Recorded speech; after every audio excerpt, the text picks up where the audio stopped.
So here we have the guide blocks for the tail vise. Here's the guide rod, which will be glued into both guide blocks. Here we have the moving part of the tail vise. You can see here we have a 1/4 inch thick piece which covers the dog holes, and a 3/4 by 3/4 inch piece which helps guide the assembly. And here we have a groove which rests over this guide rod, and this groove is for the guide rod in the tail vise.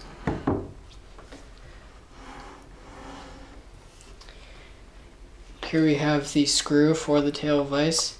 It is a 2-inch diameter screw with 2 threads per inch. Here we have the groove for the internal garter, which is in the tail vise.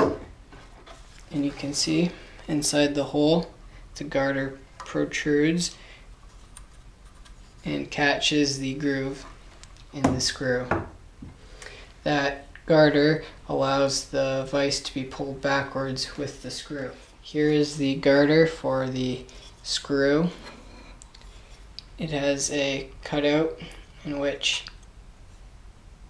will rest inside of the groove in the screw here.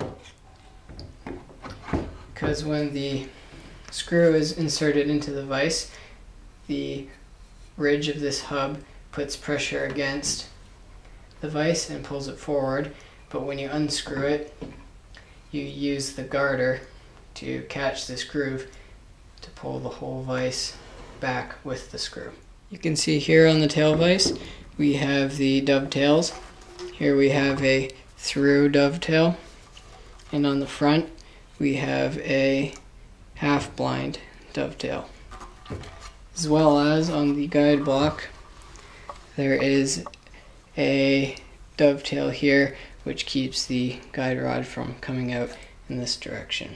Here we have the location of the front guide block, and you can see here we have the first dug hole which runs directly through the guide block.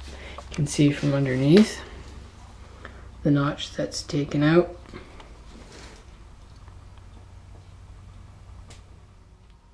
Here you can see the bench dog for this hole in the bench. You can see the hickory spring that is placed inside this groove. This applies pressure to the side of the hole and keeps the bench dog at whatever height you place it.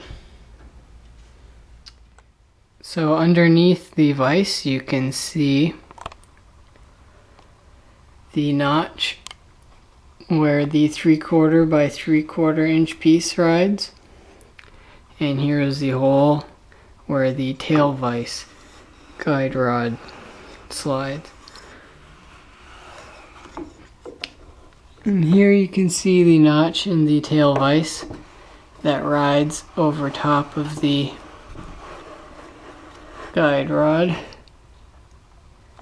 As well as here we have the screw.